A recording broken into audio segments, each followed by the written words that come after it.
Hello and welcome to the Moto Mash, brought to you by the Midweek Mashed Tattie. I'm your host Harvey. With me, as always, are my good two pals, Michael and Paul. Oh there. Howdy. Hello there. I just realised I says, with me as usual are. Should have said, as usual is. Whatever. As How are you doing, boys? I mean, the semantics aside, I don't think that matters, but aye, very well. Happy to be here. Welcome to the Midweek Mash Grammar. I are Yes. is happy to be here. We'll be talking everything grammar. Oh, man. All right. Hey. So, before we get into this week's race, shall I say, let's talk about the whole Oscar Piastri thing here that we had going on. So obviously, this went up to the FIA's Contract Recognition Board. The FIA Contract Recognition Board is 4 lawyers. They have no affiliation with F1 and that, so they meet and they determine the legality of the respective contracts. They get to they decide who has rights to the person, the driver. Interesting. Yes. So it's only the the contract board is only ever convened 3 times. So it has first one was Timo Glock, when Toyota and BMW Sauber had a issue. Then with Jenson Button, with Williams and BAR, and then now Oscar Piastri. Aye. So it's very unusual for them to get involved in these situations. But the CRB was formed in 1991, I believe, after Michael Schumacher signed for Benetton. But Jordan said that he had a contract with him and etc. etc. So that's why it was formed. It was to settle disputes like that.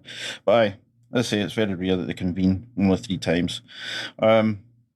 They sided with McLaren on this particular occasion. So Oscar Piastri will be driving for McLaren from next year onwards. Which Very interesting pairing, him and Norris. Yes.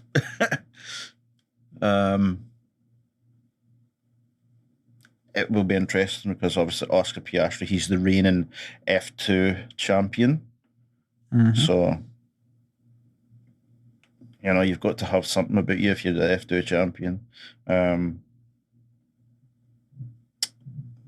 So be interesting to see how that dynamic works with them too, because I'm sure he's going to get in there ready to go, and just take it to him. I don't think you'll see Norris as a senior because they're both pretty young. I think it'd be easier if he went in there with somebody older, like who'd been in for a few seasons more than Norris has been. I think it would be easier for them to then say, all right, I'll learn, I'll be the number 2, but going in when the both of them are still young, he'll be ready to go. Obviously, Norris is, as I said last week, he's a very bullish driver.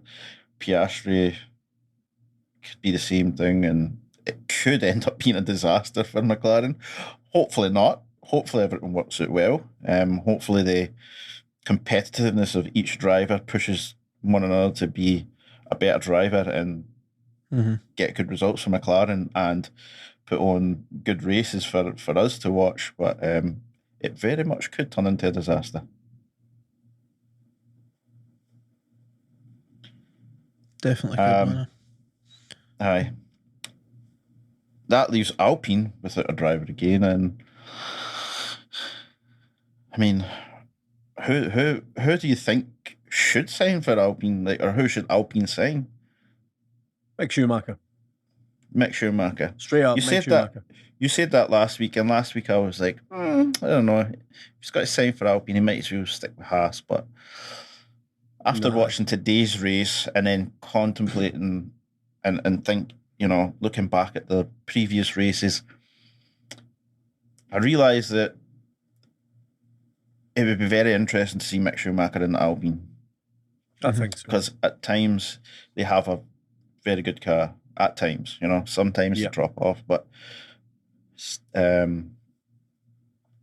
this year they've definitely been pretty rapid on several occasions, and it'd be good to see Mick Schumacher in a car that can keep up with the top, not get lost way behind. I would suggest that if Mick Schumacher can get a well-paying deal that's like 1 to 2 years, it should jump at the chance. Yeah. He's no locked into the Ferrari Driver Academy system now, so he doesn't need to worry about what Ferrari thinks. He can just go to whatever team is basically giving him the most money and the best car, like that kind of combination, that balance. And I think just the simple fact that he's in a different car, you get that sort of chance to see how he can adapt. Like, he's been at Haas for what, 2 years? 2, yeah. 2 years, yeah. This is his second year as a Haas driver. So you get a chance to again kind of see, right, now that he's got a bit more experience, how does he adjust to a new team and a new car? What's that process going to be like? What's the deal at Alpine? Is who's signed and who's no? Is Alonso there another year or is he away? Is it like, Alonso's away to Aston Martin, remember? Oh, so he is. Aye. Where have you been? That's why I'm at that looking point. like. That's why there's a space. Aye, I'm at that point in the weekend where my brain stops working. So, aye, right. So, I mean, it would be Ocon, so somebody who doesn't have the best reputation but has a decent amount of ability and stuff. So it's a really good chance for Mick Schumacher, I would say, to show what he's got in that team. Just for the love of God, don't get yourself tied into like a 3-year deal or anything. No, definitely no. 2 is pushing it, to be honest. But it's interesting that Alpine was like still fighting for Piastri when Piastri was quite clearly didn't want to be there. Go to them. Like, I don't understand it. If the driver doesn't know what, like, why are you fighting for him? As far as morale goes, like, why would you want somebody who doesn't want to be there? I mean, it could tell you a lot about this boy's talents. I mean, well, you say he's an F2 champion. That's all I really know about the boy. Like, I don't know what he is as a driver in an F1 car. So I mean, it could speak to his talents as well. But I've masked that, like as you said there, like morale. If he did win that, if the contract board did side with you and said, well, he's legally bound to Alpine, he's there next year, like, what kind of performances are you got to get out of him? Like, do you know what I mean? Got to assume it's financial motivation. Like, there must have been a financial interest for Alpine. Like, if they, like getting, if they won, I guess so. Say they had the contract, then McLaren would need to buy them out of the contract, maybe. I mean, it could be that as well, or it could literally be that they wanted him in the car because he's a good driver. But could be that as well. I mean, they think he's going to be the next big thing and have him on a multi-year deal, and when he proves himself, anybody would have to buy him out. But I don't know. It was all very strange. I mean, as soon as they tweeted, he's going to be in the seat next year, he immediately tweeted, nope. Like, I will not.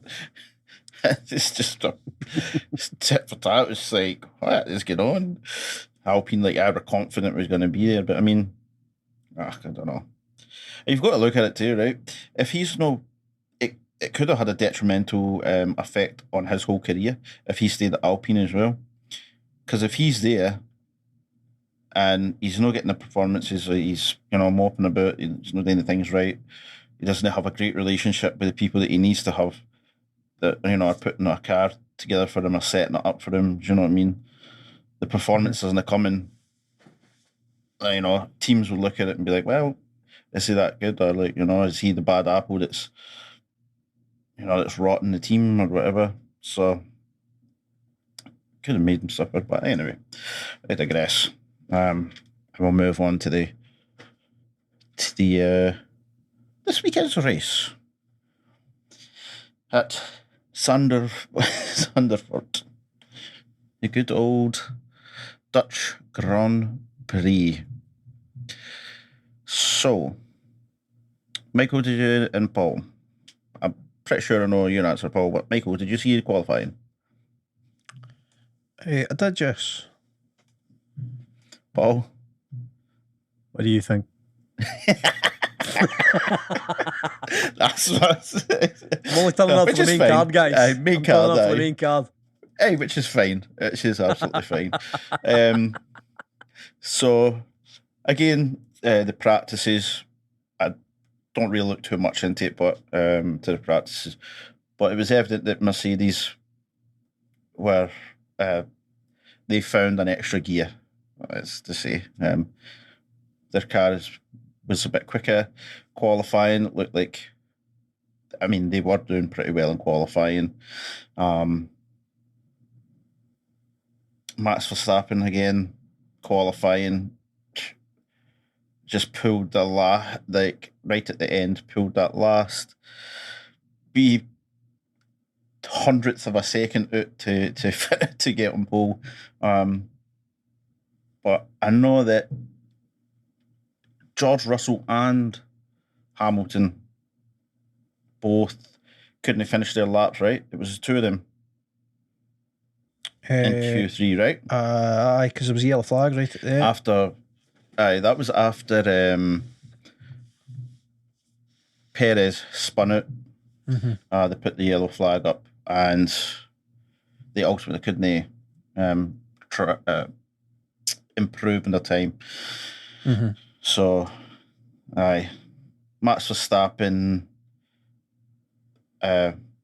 just eked out Charles Leclerc by 0.21 of a second.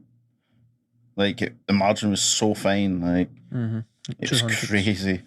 200 a second. So Max Verstappen, then they had the two Ferraris, Lewis Hamilton in fourth, which it kind of looked like if him and George Russell were able to complete the last lap, they could potentially have been, Lewis Hamilton could have potentially have started second in this race. Yep. Or third. Yep. Which is pretty impressive for what we've seen so far with the Mercedes.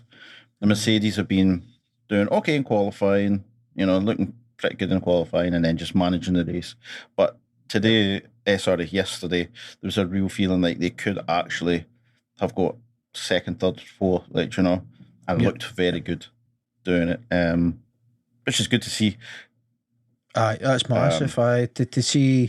To see them look genuinely competitive for one lap pace is outstanding, because that just we know that they can hold it together for a race.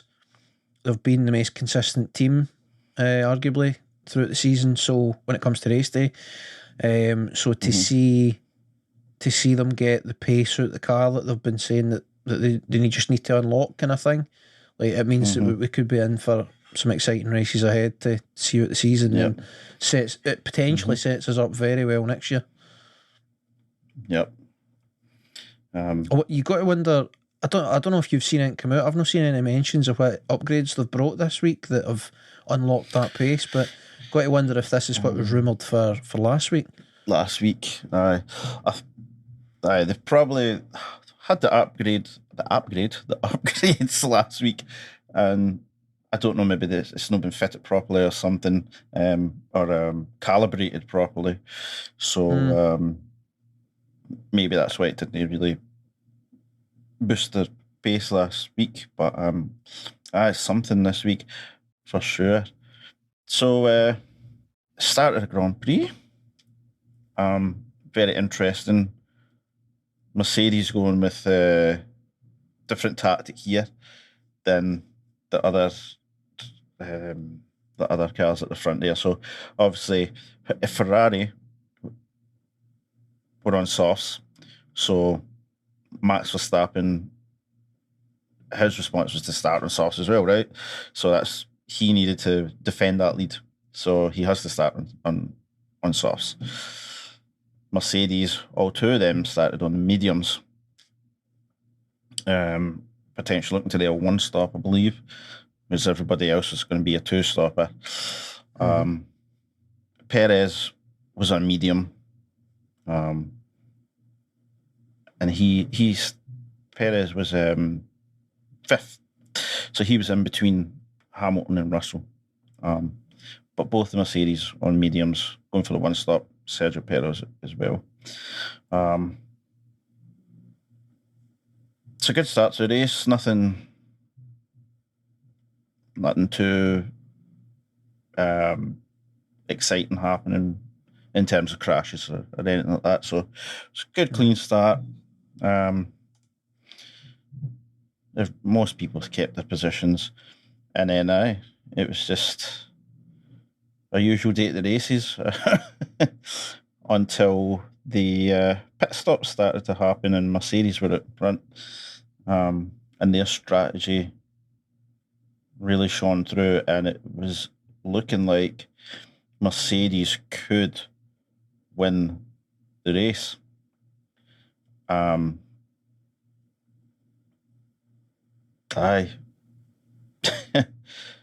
Red Bull, I believe they were trying to go as long as they could on their mediums. Mediums, to then try and get Max Verstappen softly on to try and hunt down the Mercedes, both Mercedes. But in the end, they didn't need to, because, well, the first safety car, it was a virtual safety car, was brought out by Yuki Tsunoda in a strange series of events. So he stopped the car saying that the wheels weren't on properly. Then the engineers told him that they are on properly and to keep going and then come into the pits. So he did. So at that point, there was going to be a safety car, a virtual safety car. Yep. But because he started going again, it didn't. It didn't come out.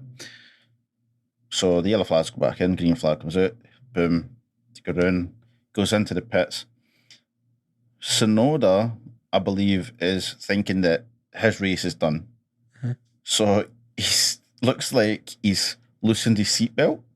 And then they've done something with the tyres, and then they're having to play about and tighten his seatbelt again. Yep. And then after 31 seconds, he's being stationary, he comes back out, goes round a couple of corners, and he's like, nah, this is definitely something loose or whatever. And you hear the his engineers just tell him to stop the car. I think from memory he said, I think the diff has gone or something along the lines.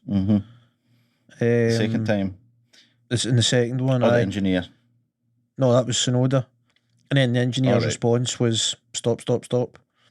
When I was listening, I thought he said the back rear's gone, but I'm pretty sure he said rear diff. I think. Right. Is that what it is? I think the rear diff is gone. So right.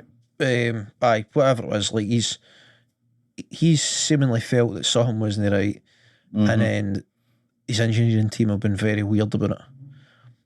And I'm sure this has ignited a fire under some tinfoil hat wearers. Oh, I'll get mine on. I said it easily to you guys during the race. Something special to me. So obviously, but this is the thing. AlphaTauri being sister company / B team to Red Bull, Verstappen out in front, really feeling like a safety car telling him to safely stop and change his tyres before he's in a position where he's forced to try and get past the two Mercedes under full race conditions. Having a safety car really was going to save his braking, save him a lot of issues. Aye. And it did. Oh, it really did. It really helped him a hell of a lot, didn't it? Yep. But the first one and the second one. Aye. Yep. Just to be honest. So, I mean, I know, Paul, you have your tin, your tin foot, but the thing is, if Tsunoda had stopped where he was, it would have been a virtual safety car anyway. It would just have been a lap before. So, him getting in there and them flapping about. That's what I mean. He went in there, the car clearly wasn't right. Why did it come back out? Well, Sonoda thought the car was done. The race is gone. Aye, right. I mean, so why is it back out? It's iffy. I'm sorry. F1, they're all about the data. So the longer they can get that car out, they'll understand things more. So I'm sure that's probably what it was. Because they knew that the race was done. Like there was no point in them going back out there. So the engineers are looking and saying, there's nothing actually really wrong. Like, there's nothing that's detrimental to this car. So go back out and we'll get data. We can use, I can see them. I can see them saying, right, on our screens, everything looks fine. Just take it easy for a couple of laps and we'll monitor it. That would make sense in terms of pulling data. However, to have him crawl round to get in the pits, change the tyre, sugar about with his harness, make sure he's strapped in properly, then send him on his way just to then stop him when that screams of releasing a car that's no safe to be on the track. Which it's weird. It's just weird. And that raises eyebrows. They are investigating it, so they are. They really need to. Rightly so. Because it's weird. But my thing is, if Tsunoda feels like one of the tires is on right or something, like he should probably just stay where he is and don't really listen to them when they say, "Oh, keep going." Like if he feels it's that bad, he should be like, "Nah, like I'm not going anywhere." It's interesting. Like, you know what I mean? That way too, I suppose. Just a weird situation, man. Aye, weird situation. Very weird. Then the other safety car comes. So now the safety car does come out when Bottas stops on the track. Engine just goes like no power, nothing. It's done. This was such a weird situation. Mercedes are usually like, I mean, as we've seen today, their tactics are usually bang on, spot on, but when the safety car comes through the pits, right? When it's coming through the pits, George Russell is on that radio saying, "Listen, I want the softs. The softs are like the mediums aren't going to do anything. Like I want the softs on. It's going to give us the best chance. No problem. Boom, put him on the softs." Which then means that he's lost the position to Max Verstappen, who's on softs because he stopped for soft, right? To put the softs on. Behind Lewis Hamilton on mediums. Yep. And it was just like, what's going on here? What is that? What's just happened? Like, if they're going to do that, surely they should have brung Hamilton in as well. Hamilton should have been the first. Get softs on, come out. So Russell and go ahead. So for clarity, previous virtual safety car, Verstappen was in the lead, but the two Mercedes were on on the hard tyres, and they were eating into Verstappen's lead. Verstappen's mediums were goosed. He needed tyres, but if he'd been into the pits under normal race conditions, he would have came out well behind the Mercedes, who had no need to stop again. The tyres might have been struggling come the end of the race, but they could get to the end, no bother. So then Verstappen was going to have to go for the hard tyres and then hope that he had the pace to catch up and overtake both Mercedes, and that was going to be difficult. Not impossible, because he's definitely got the fastest car still, but it wasn't going to be an easy day for him. Then obviously there's virtual safety car, Verstappen goes in, so the Mercedes counter that and they also go in. So rather than then Verstappen being right behind them with fresher tyres, they all go in. So Verstappen's now owing hards. Verstappen went hards. And Mercedes then swapped to mediums. Medium. Mm-hmm. Yep. Obviously, Verstappen's still in front. Yeah, so Verstappen's still got the lead. They're all quite close together, but things have evened out a bit. And then we'll have the second safety car. Well, this time it's full safety car when Bottas just his car dies or whatever and he pulls up on the track. Yep, that's right. Kind of get to a safe place. So full safety car, which was interesting by itself. Where was it Sainz was like overtaking while they were coming up to Bottas and all. That's another story.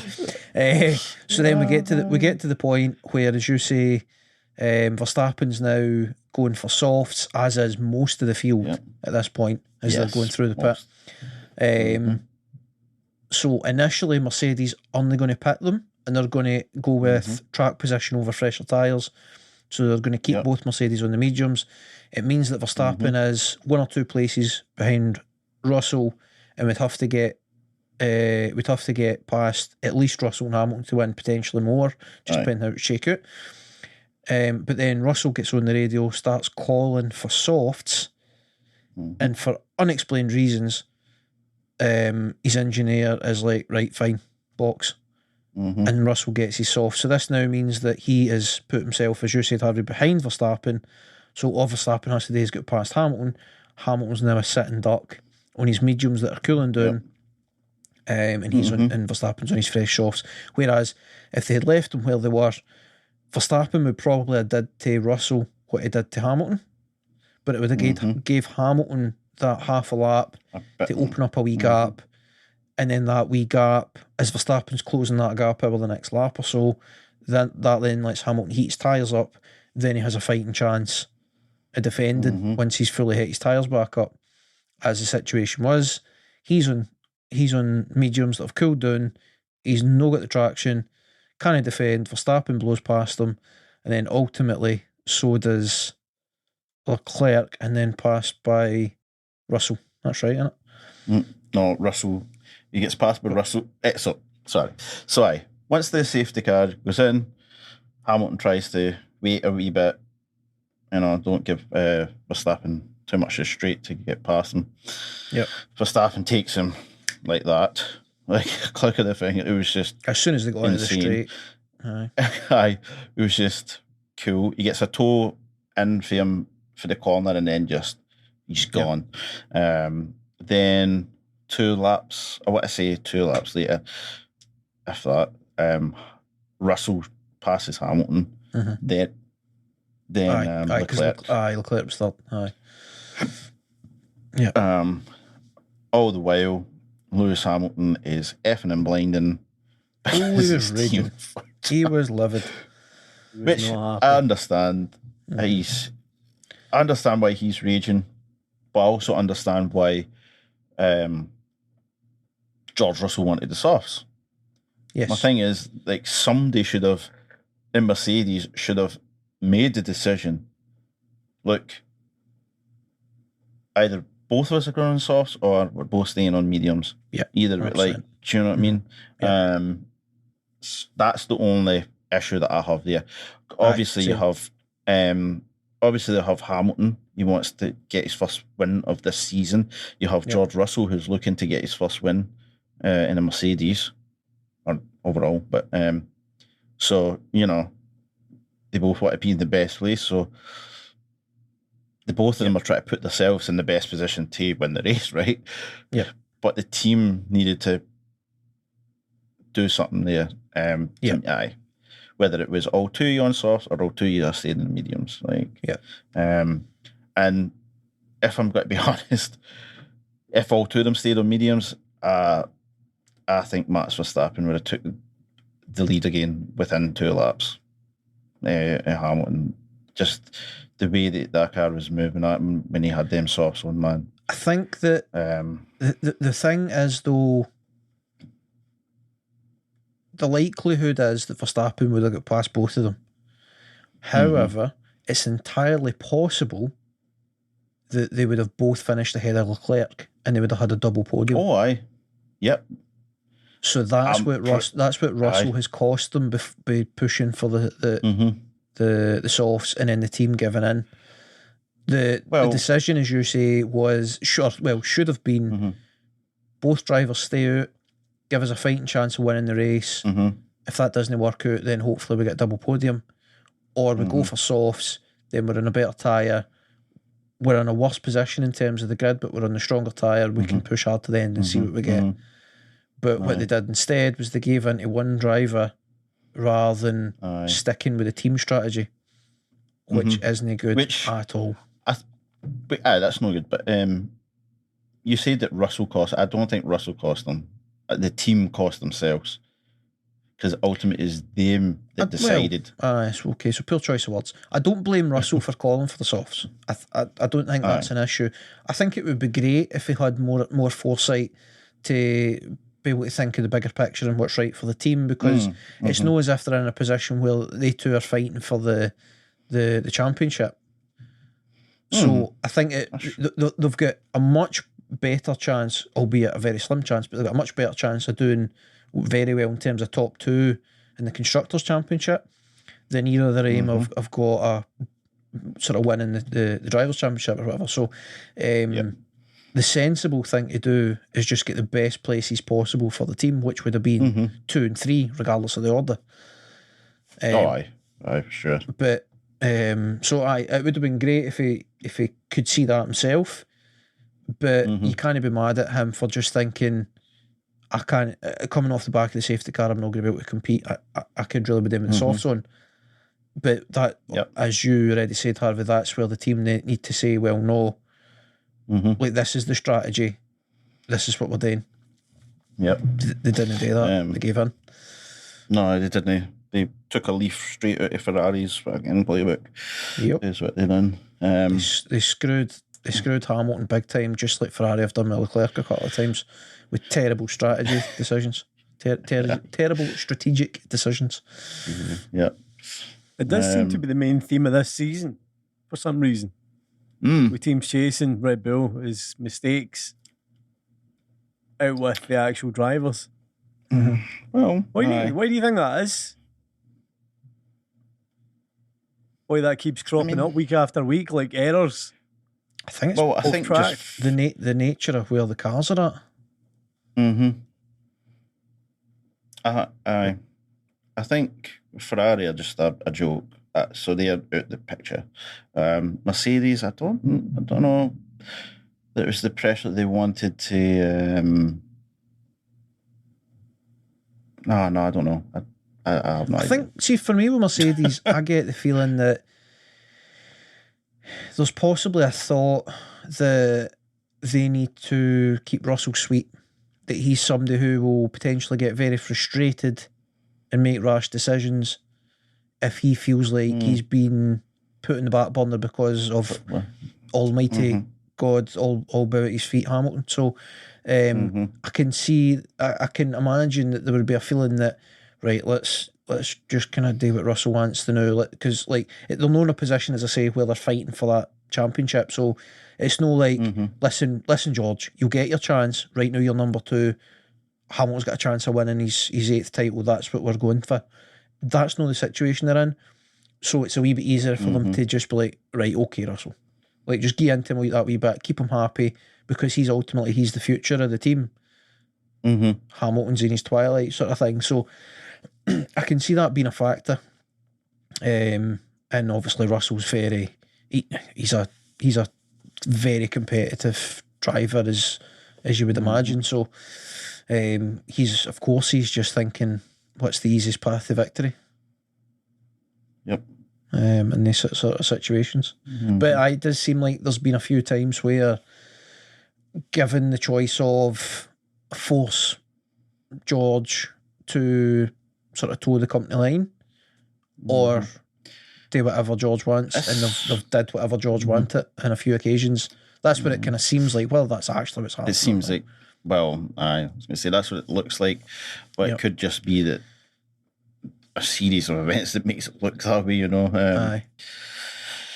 But it would be interesting to see what the outcome of this would be in terms of moving forward. What is their strategy going to be, Mercedes? Are they going to adapt right, here's the thing. Lewis is going to be a priority in every race, or let them race, or you know what I mean? It could turn sour. It could. I would like to think that they have a team meeting and they say, right, listen, lads, we'll know where we want it to be at this point, but we have a competitive car now. Let's see how far we can push this. Let's everybody play their part in the team. Of the season. This is a team endeavour for the Constructors' Championship. We're no fighting for the Drivers' Championship. I would want you to still place well. It's all about the Constructors' Championship now. You have to work as a team. That's what I would hope the conversation is like. How the drivers receive that, you know what I mean? How they react to that, I don't know. Aye. It'd be interesting to see how they react.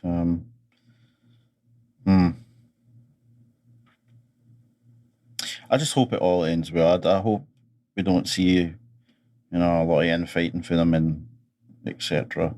It would be a shame. It would be a bad look for both of them if Hamilton went out in sport being bitter and feeling like he's been, screwed over by his team, and then Russell just looking like an arrogant, cocky wee arsehole that's sort of bullied his way to the number 1 seat. No, that's not a good look for either one of them. So hopefully it doesn't go that road.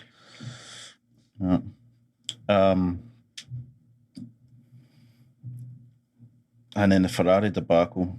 Oh my God! Dear God! Every week, every bloody week. They're going to get. I think they're going to get a big fine, a massive fine for when Sainz was it Sainz was in the pit. Sainz was in the pit. Sainz was released right in front of Ocon, wasn't he? Right. Well, no that time, but before this, they with the gun. With the tyre gun. So, sweet Jesus. And again, the engineer team shafted the mechanic team because the mechanics didn't have enough time to get everything ready. So basically, they've told Sainz to box too late.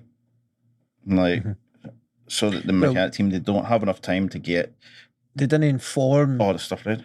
The mechanics that's what they were going to do quick enough. They can tell Sainz box right before he gets to the slip. But and the mechanics will be ready. The mechanics hadn't been told until I think literally they get told that he was boxing as they told him he was boxing, and he was boxing. He got told right on the last corner before you come in. So they were like, oh shit, running about.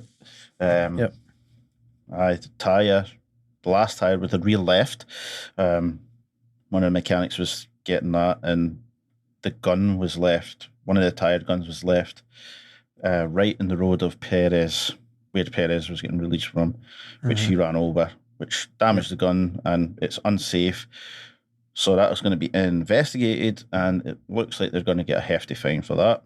So no doubt there'll be some that will lead to another change in procedure or something. There's a half an argument. Sorry, man. There's a half an argument that it in part stems for the fact that that's the shortest pit lane in the current circuit, and the garages and the actual I don't know the term for it, but like the paddock, the boxes that the cars have to stop in. They're very close together compared to some other circuits. So oftentimes where that gun was in relation to their own car and their mechanic team would have been fine. There would have been plenty of space for them to get out, but because everything's so tight, there's no enough room for the car to turn and no hit it. So they've but ultimately they've made a mistake there. Well, they've made multiple mistakes there. Multiple mistakes, I mean, for the love of God, Sainz, man, Sainz Jr., I honestly wanted to just reach through the telescreen and slap him in the head. And he's talking about, that definitely, going on to your point there, Paul, when he was the unsafe release in front of Ocon. Sainz on the radio saying, I've just watched it in the screen. Which screen he's watched it on, I don't know while he's racing. I was going to say, the onboard LED telly, fit it inside his fucking cockpit. So I don't know which screen that is.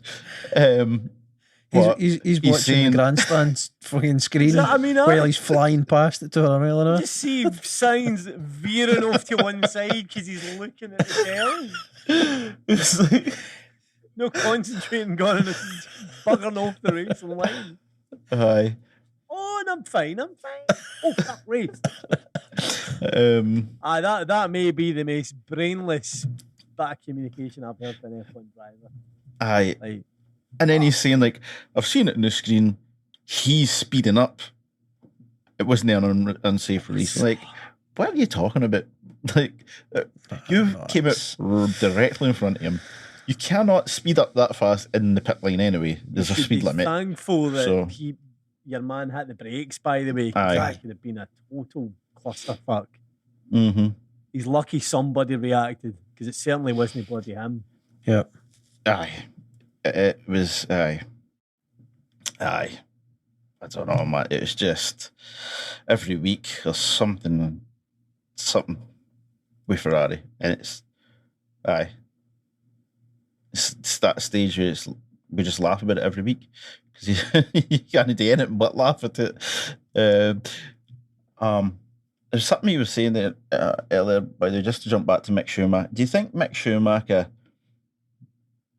worked to get himself released from Ferrari because he feels that he won't be given a better seat anytime soon by Ferrari, and that he wants to now get free of Ferrari, so that then he can explore other avenues to... It's possible.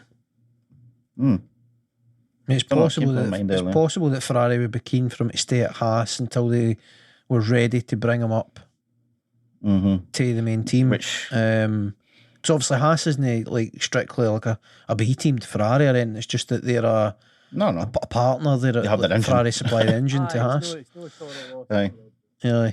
not the same sort of situation as that, but there is like that sort of set relationship with that team, and Ferrari knows that Haas are a direct competitor to them on the track, week to week. So it's like it's a safe place for their sort of trainee to be, as it were. It's possible that if Mick's, it's possible that if Mick's saying, right, I'm ready to move on to another team, like I need to be in a quicker car. Ferrari's saying, well, we're not ready for you yet. You know, you need another couple of seasons. Well, he's saying, right, well, there's a seat opening at McLaren. I'm thinking about going for it. Ferrari's probably not going to be keen on that, or cut and paste the team. Even Alpine, because Alpine are nipping at the heels of the top teams now, man. Some tracks it just doesn't work for them, but there's other tracks where their speed is frightening, and they're right up there. So even for the sake of going to Alpine, it's possible that Ferrari would be saying, nah, we're not keen on that, we don't think that's the right move for you, Mick. We strongly recommend that you stay at Haas. So it's possible it was that sort of situation. It's also possible that Mick's looking at what's going on and he's thinking, fuck that. Maybe one day I'll replicate what my dad did, but I don't want to drive for a Ferrari anytime soon. Aye. I know that shambles. Oh God. Aye. But you were saying there, like, it's a safe place for him to be, but is it the best place for him to be? That's the thing. Well, that's the balance, isn't it? Like, it's a Ferrari. Yeah. You don't want your trainee beating your current drivers in a seemingly lesser car and lesser team, but at the same time, you want him to be somewhere where he can develop his skill set. Exactly. And when you're in a team that's towards the back of the grid, there's a limitation there. I mean, if he starts beating your current driver in a lesser car, well, guess what? You know who's making it up next year. So when you know what I mean. Anyway, we'll Thank you, Les. So you're talking there about Alpine and being very fast on certain circuits. Mm-hmm. I think next week they'll look rapid. We are at Monza next week. I think Alpine will fare very well there.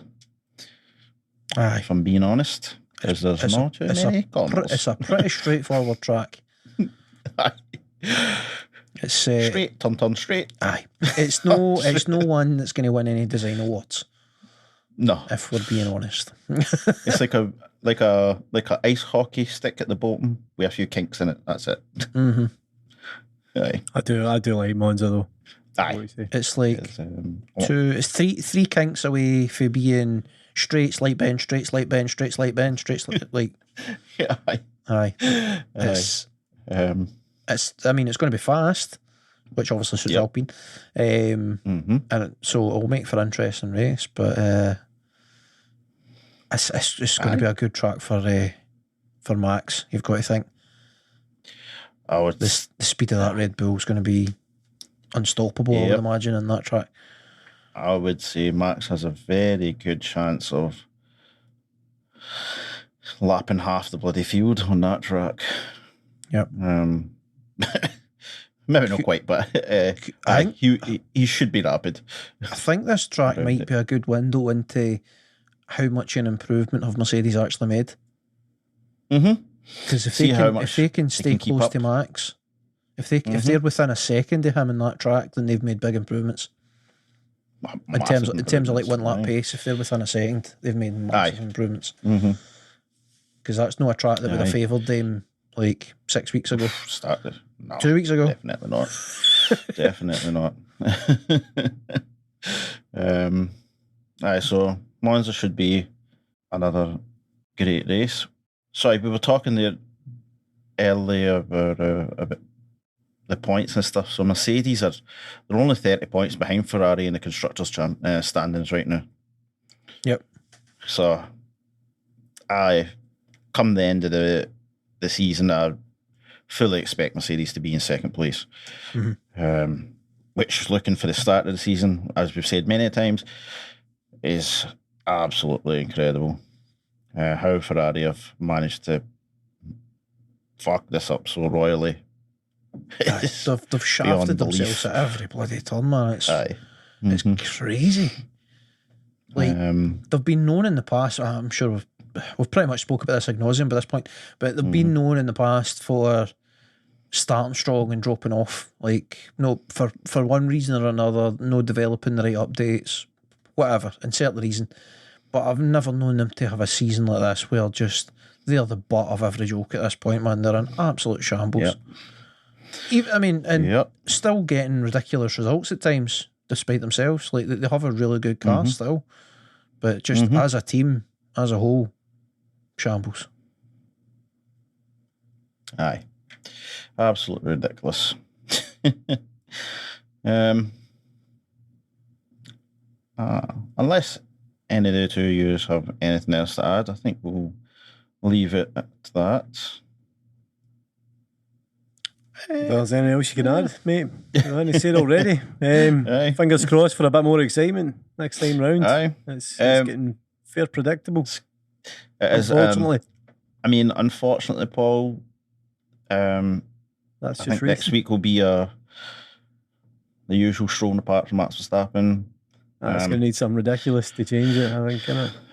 Maybe, hopefully, we'll see some excitement behind Max Verstappen in terms of Leclerc, Perez, Russell, Sainz and Hamilton fighting it out there for the spots.